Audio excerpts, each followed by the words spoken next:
അമ്മാവ, ലയൺസ് ക്ലബിന്റെ മീറ്റിംഗ് ഉണ്ട്. ഇടയ്ക്ക് ആരെങ്കിലും ഫോൺ ചെയ്യുകയാണെങ്കിൽ ഞാൻ വരാൻ വൈകുമെന്ന് പറഞ്ഞാൽ മതി. ലക്ഷ്മി മോൾ അല്പം ഇടഞ്ഞ മട്ടാ. കാപ്പി കൂടി കുടിക്കാതെ അമ്മയെയും കാത്ത് ഒരേ ഇരിപ്പാ. മോള് തന്നെ ചെന്ന് പറഞ്ഞൊന്ന് സമാധാനിപ്പിക്കേ. ഇപ്പഴേ വൈകി.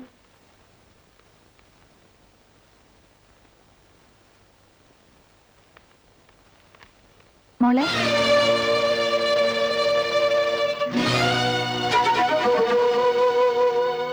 എന്താ കാട്ടുന്നത്? ഞാനെന്റെ അച്ഛനെ നോക്കായിരുന്നു. ഇതിലൊന്നിലുമില്ല. എല്ലാത്തിലും അമ്മയും മുത്തച്ഛനും പിന്നെ ഞാനും മാത്രം. ഇനി അച്ഛൻ കത്തെഴുതുമ്പോ ഒരു ഫോട്ടോ അയച്ചു തരാൻ എഴുതാം. നീ ഇപ്പൊ പോയി കാപ്പ് കുടിക്കും. ഇല്ല, ഇന്ന് എനിക്ക് നേരെ അറിയണം.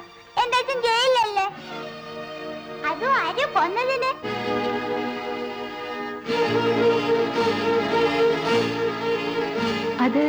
അത് മോളോട് ആരോ വെറുതെ പറഞ്ഞതാ.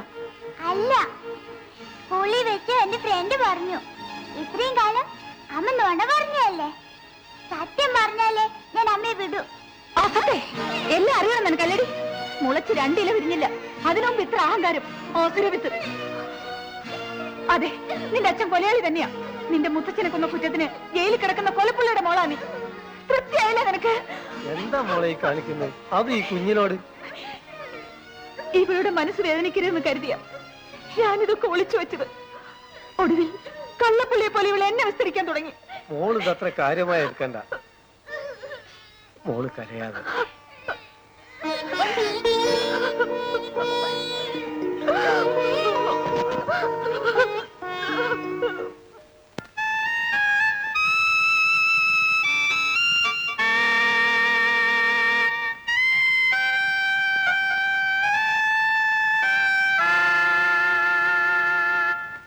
നമ്മുടെ സൂപ്രണ്ട് സാറും വിനയം മാസ്റ്റർ സംഗീതം ഉള്ളതുകൊണ്ട് ഇതിനകത്ത് ബോറടിക്കാതെ കഴിയാം. രണ്ടിനും വെച്ച് കൂടുതൽ രസം അത് നമ്മുടെ സൂപ്രണ്ട് സാർ തന്നെയാ, സംശയമില്ല.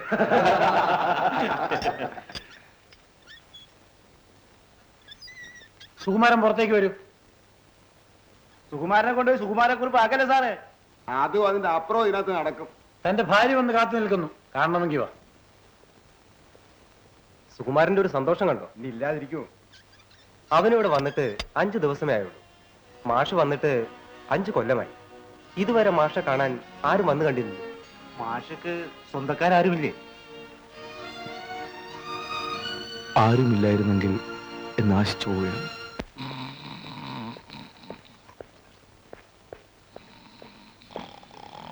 സാർ,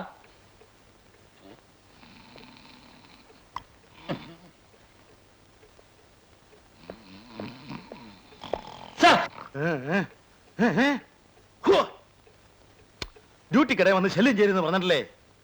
എന്താ വേണ്ടത്? വിസിറ്റേഴ്സ് ബുക്കിൽ കൗണ്ടർ സൈൻ ചെയ്യണമല്ലോ സാർ. ഓരോ ശല്യങ്ങള്.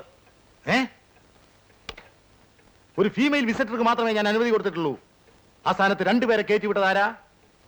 അവനെ ഞാനിന്ന് ഇതുമായി ബന്ധപ്പെട്ടിട്ടുള്ള എല്ലാത്തിന്റെയും തൊപ്പി പോയത് തന്നെ. ഒരക്ഷരം വേണ്ടി പോരുത്. ഭദ്രമേനോൻ സൂപ്രണ്ടായിരിക്കുന്ന ഈ ജയിലില് ഇത്ര അഴിമതി നടക്കാൻ ഞാൻ അനുവദിക്കില്ല. എല്ലാത്തിനും തൊലയ്ക്കും, വീണ്ടും വന്ന തൂക്കിലിട്ടുകളെയും.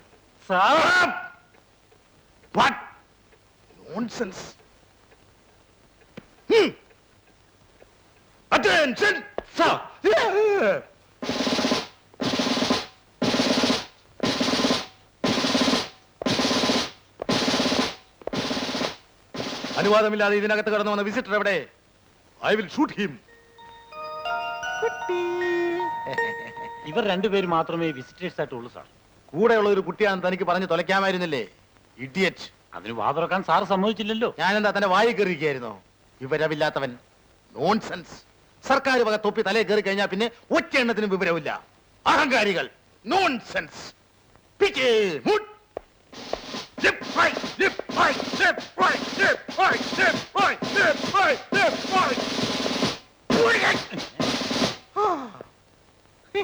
എന്തേ?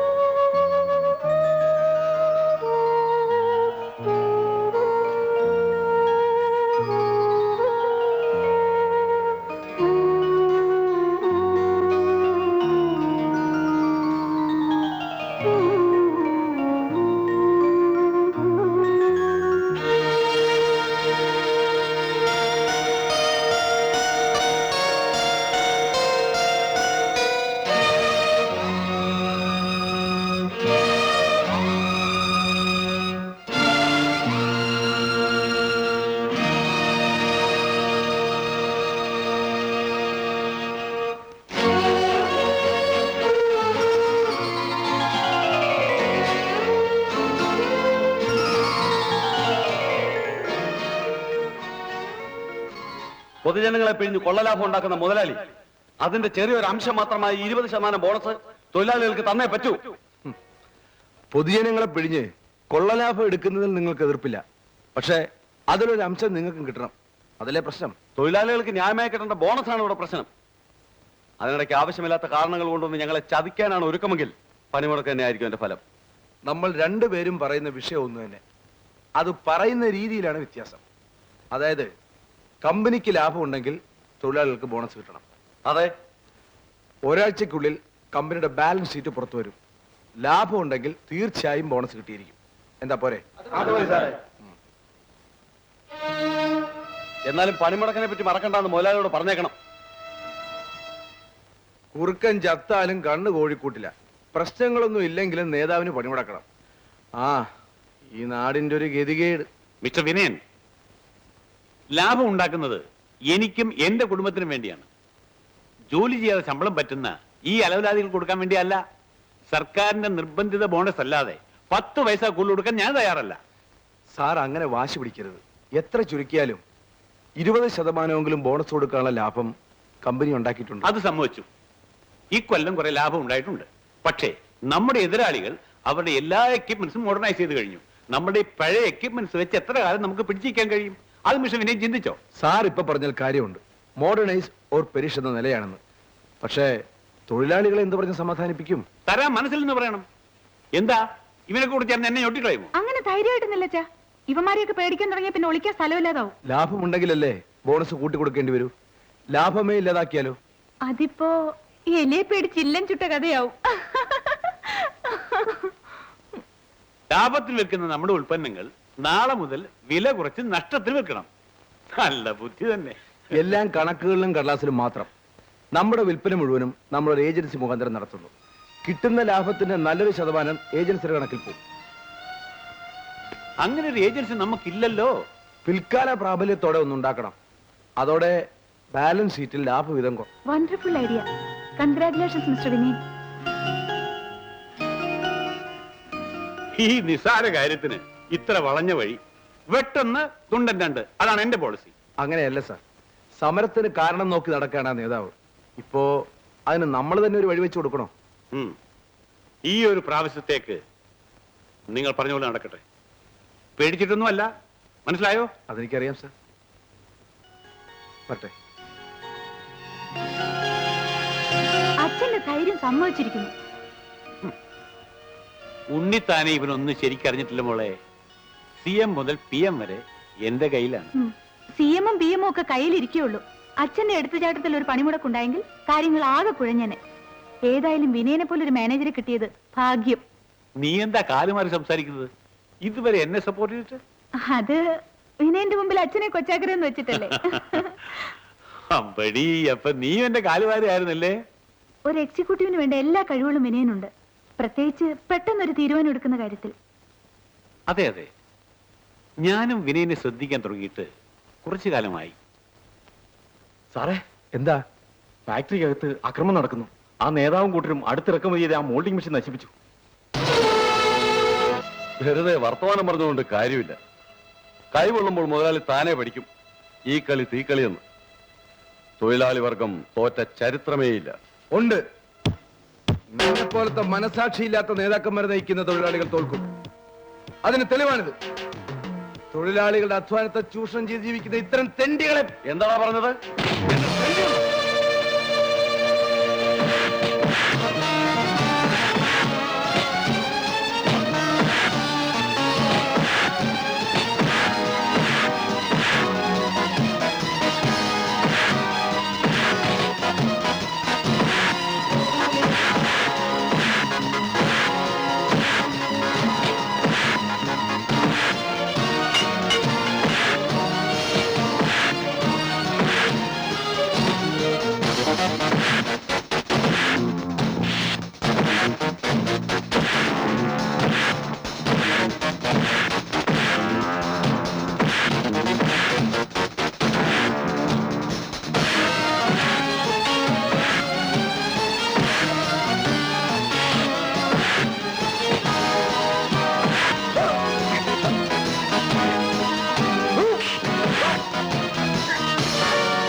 നിങ്ങൾക്ക് വേണ്ടിയാണ് ഞാൻ എല്ലാം ചെയ്തത്. എനിക്ക് ഗതി വന്നിട്ട് ഒരുത്തൻ അനങ്ങുന്നുണ്ടോ ഇവിടെ? എടാ, തൊഴിലാളി പ്രസ്ഥാനത്തിന്റെ പേരും പറഞ്ഞ് സ്വന്തം കീശ വീർപ്പിക്കാൻ വേണ്ടി പണപ്പിരിവാടത്ത് നിന്നെ പോലുള്ളവർക്ക് ഇതായിരിക്കും ഗതി എന്നോർത്തോ.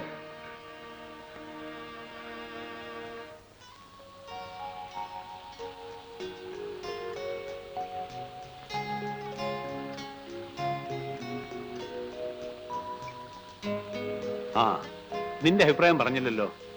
സഹിക്കുന്നില്ല. നീയല്ലേ ഇന്നലെ ഓഫീസിൽ വെച്ച് വിനയനെ വാനോളം പുകഴ്ത്തി പറഞ്ഞത്? എന്നിട്ടിപ്പോ? ഞാൻ വിനയനെ കുറിച്ചല്ല പറഞ്ഞത്, പിന്നെ ഇതിന്റെ നാറ്റത്തെ കുറിച്ചാ.